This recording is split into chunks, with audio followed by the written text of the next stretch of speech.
Welcome, brave cinephiles, to the dark underbelly of film. The place where storytelling goes to die, acting careers go to take a permanent vacation, and audience collectively wonder, how did this get funded? That's right, today we're diving headfirst into the Rotten Tomatoes top 5 worst movies of all time. A hall of shame so legendary, makes you appreciate even the most mediocre rom-com. Buckle up and let's get started. My city. I was a kid in these streets, and I made it to the top. Gotti, 2018. I should preface this review by saying I came into this movie thinking it was a top 5 worst. Gotti is one of the strangest mob biopics ever made, not because of its story, but because of how it's told. Right out the gate, the opening montage, set to a Pitbull song, lets you know this won't be your standard gangster flick. Snub-nose, his ass. If you touch anything, it's man. Respect, loyalty, dan la vida por la familia. They live for the honor. Pitbull pops up again and again like the film's unofficial narrator, and it gets increasingly jarring. The soundtrack in general is so mismatched to the tone of the scenes that it'll have you questioning whether you even like music anymore.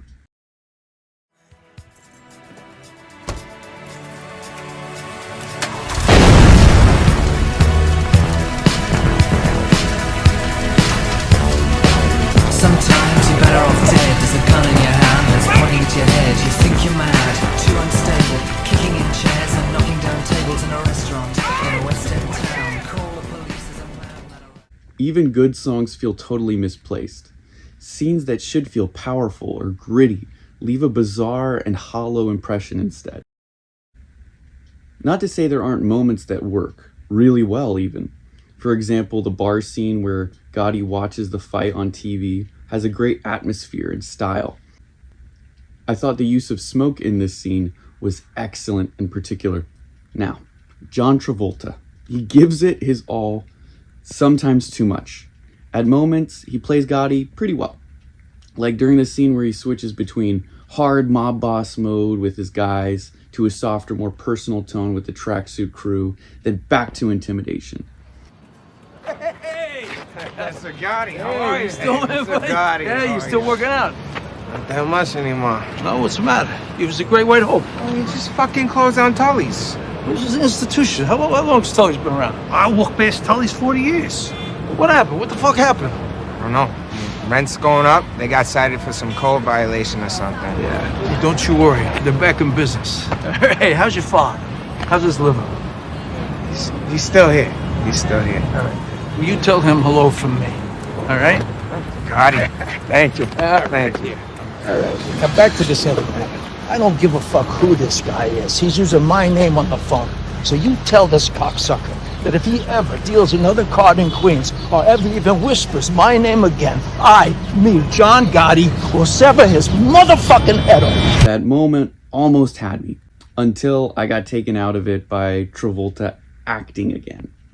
90% great start, and about a 10% lackluster finish, which seems to be the MO of this movie. In the end, Gotti is a cup of noodles, a light snack that ties you down before bed without leaving you bloated.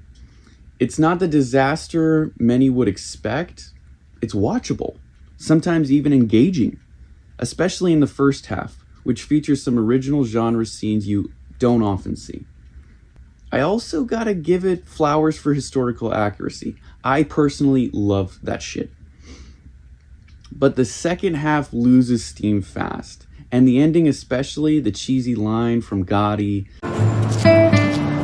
Listen to me, and listen to me good. You're never gonna see another guy like me if you live to be 5,000. Leaves things on a clumsy note. It's a one-time watch, the kind of movie you don't regret seeing once, but you never feel the need to revisit. Like a commercial you actually didn't mute because it was kind of funny compared to the others. 2.5 stars. It doesn't deserve the rating it got. Jack McCaw would say anything to get what he wants. Hello? She's in labor? Go ahead. Expected father. Come on, thank you so much. I got a baby on the way. Thank you so much. Twins! It's twins! It's on the house? Oh, But he just lied. 1,000 Words. 1,000 Words is a strange hybrid. Part comedy, part spiritual drama, part fever dream. And while it never fully figures itself out, it's oddly watchable.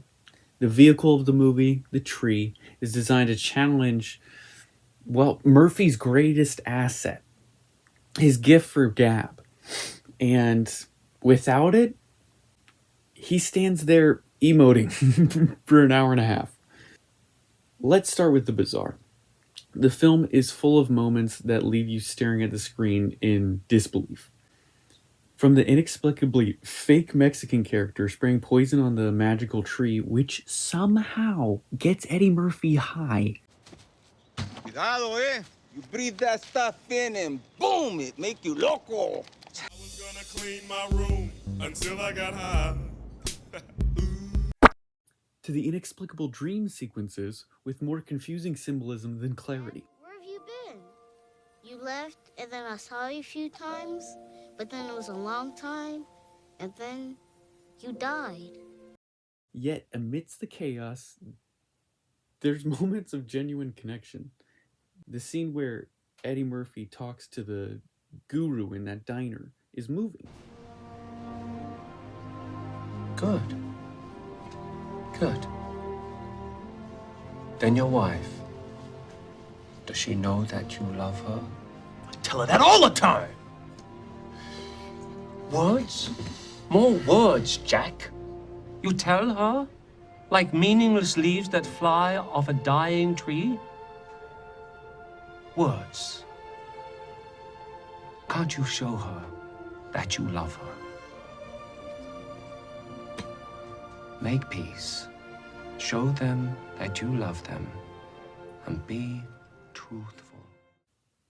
The main problem is it tries to wear too many hats. It tries to be funny. It tries to be spiritual. It tries to be dramatic. And it just ends up absurd all at once. And by aiming for multiple targets, it misses them all. If I could sum the movie up in one word, it would be strange. This movie is strange. I'm gonna need y'all quit playing with me and pull out your big guns. I'm Aaron Weisberger.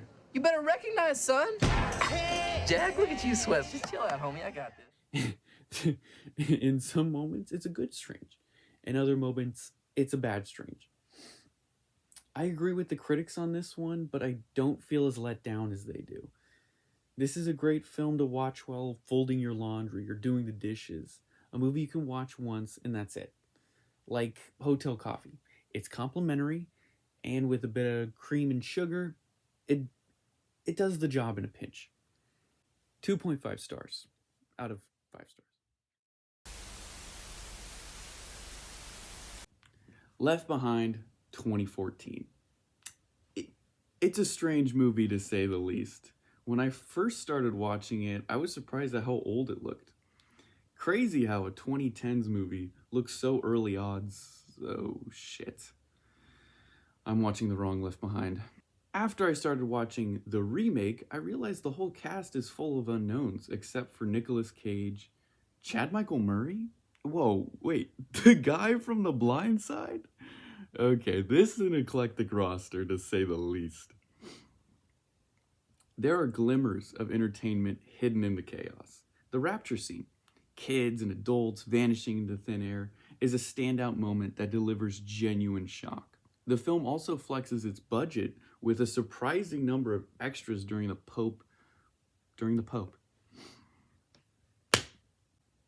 post-blip disaster. The gunshot jump cut with Cassie is unexpectedly gripping, and the one-liner from Cage when asked if he's afraid. Aren't you? I will be, as soon as I have time. The delivery of which goes kind of hard. But moments like these are few and far between, buried under clunky pacing and disjointed storytelling. The biggest issue with Left Behind is its lack of narrative flow. Instead of rising and falling tension, the movie plays like a flat line. No peaks, no valleys, just the same monotone pacing for nearly 2 hours. The CGI plane crash is rough, the theology is vague at best, and the film feels longer than its actual runtime. At one point, I had to take a break just to push through to the end. Even the small details, like how a passenger managed to sneak a gun onto a commercial flight, or why characters teleport from one location to another with zero explanation. Here's an example. Dad-daughter dialogue starts, Chad leaves the scene. Dad-daughter dialogue ends, Chad's literally sitting right behind her. What the f? It all starts to pile up and weigh the film down. In the end, Left Behind 2014 feels like your first attempt at homemade pizza. Undercooked dough, underseasoned sauce, and a hole ripped through the middle from poor handling. It's messy, strangely put together, and honestly hard to recommend. There are moments that show potential, and it's not offensively bad, but with the wooden acting, except for Nick Cage and Chad Michael Murray, disjointed scenes, and weak emotional stakes, I wouldn't recommend this movie. But I also don't think it deserves the top 3 worst rating. 1.5 out of 5 stars. One Missed Call, 2008. One Missed Call is a surprisingly solid entry in the late 2000s horror canon. From opening scenes, it leans into the classic campy spooks that define the genre, flip phones ringing with ominous tones, characters making bad decisions, and a supernatural mystery that slowly unravels. The premise, a phone call from the future signaling your death, might sound familiar or even formulaic, but the film manages to execute with enough style and intrigue to stand out. Right from the get-go, there's a sense of eerie curiosity, and moments like a friend calling back the cursed number deliver real tension and feel, well, earned. The film's greatest strength lies in its pacing and structure. The use of shifting perspectives keeps the viewer engaged, constantly passing the baton of focus from one doomed character to another. I thought that was a nice little touch. This helps avoid the monotony that plagues many horror flicks and adds a layer to the mystery. The visual effects are smartly used, not overdone or heavy-handed, but purposeful and effective, with scenes like Leanne's severed hand dialing the number standing out as both unsettling and creative. I know, it's less of VFX, more of special effects, but it was so good I had to bring it up. While the film builds atmosphere more than scares, it succeeds in being genuinely creepy in a few standout scenes. There's no overwhelming use of jump scares or gore, just a slow burning sense of dread. The red candy motif, though an interesting narrative attempt, felt underwhelming in execution, and the final act leans into camp with a CGI baby and a ghost mom twist that will either amuse or annoy, depending on your tolerance for horror absurdity. Still, the ending manages to land with a decent cliffhanger that leaves you thinking or at least chuckling. In the end, One Missed Call 2008 isn't revolutionary, but it is a good time. If you're a horror buff, it might feel like Raisin Bran. Not super exciting, but still satisfies. For casual viewers, it's closer to Honey Nut Cheerios. Sweet, simple, and enjoyable. Maybe it just shines brighter after the string of mediocre films that came before it, but this one exceeded expectations. Creepy, competent, and confidently made. One you tell your friends about the next day. Solid 3 out of 5 stars.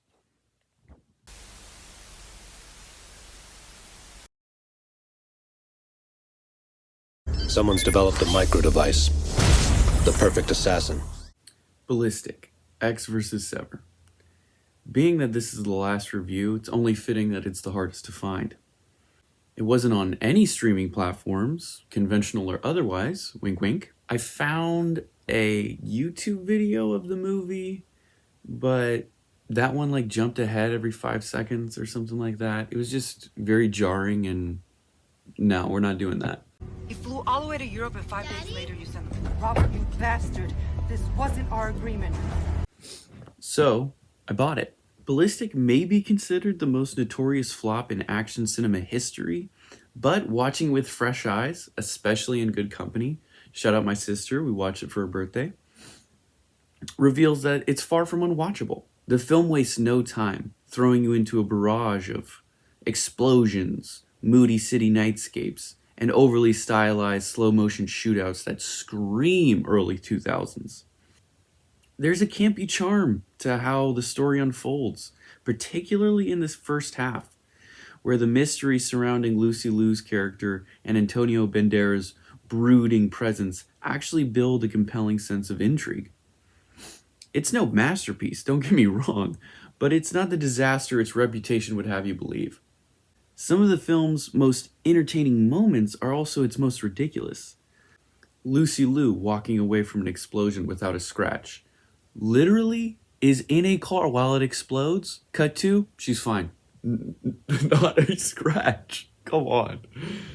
The villain casually making his henchman shoot himself. That was a good scene. Or the bizarre overuse of cars driving in reverse. Tangent time. If you played a drinking game, every time you see a car go in reverse, take a shot, you would be drunk 30 minutes in. The music doesn't help either. The recurring ethereal vocal loop is giving Walmart Enya.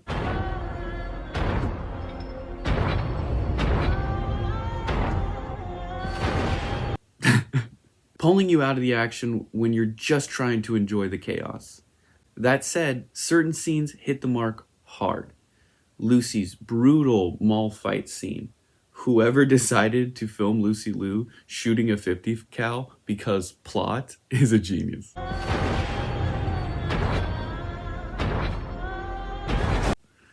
The tragic flashback between Antonio and his lost love. Underwhelming, but kind of funny. And of course, the absurd but satisfying explosions. There is an undeniable energy in how seriously this movie takes itself. In the end, Ballistic feels like a favorite childhood song you stumbled across years later. Flawed, outdated, maybe even a little laughable, but still enjoyable in its own weird way. The storytelling may stretch believability to its limits, and emotional arcs, especially involving Antonio's wife and child, are clumsy at best. But the film manages to entertain. It's campy, over the top, overly serious, but that's what makes it fun. This isn't a movie that belongs on a worst of all time list. It's just a product of its time. A solid 2.5 out of 5 stars.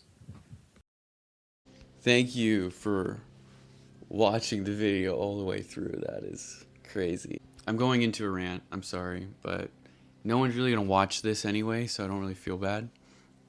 But going into this video, I realized this is kind of like the first step in where I want to go as a YouTuber. And you know, I really like what Drew Gooden said about it. Part of what makes art special is that it's difficult to make, even with all the tools right in front of you. It takes practice, it takes skill, and every time you do it, you expand on that skill. Every song you hear, every movie you watch is the result of thousands of hours of trial and error. You can fail 1,000,000 times and use that experience to finally succeed. And that's kind of how I feel about putting out, you know, this content that I'm doing. It's not pretty, it's not clean, it might not even be enjoyable at the moment, but this is the first steps in a long journey of working to get it to the way I want it, to the rhythm that I like it, to the way I have it inside my head. And that takes thousands of hours. And yeah, man, this is the first hour. And if anyone watched this, wow, thank you. Especially if you made it this far. You're a truly, truly good person. So, I won't say like and subscribe. So, dislike and describe. Thank you. You have a great day.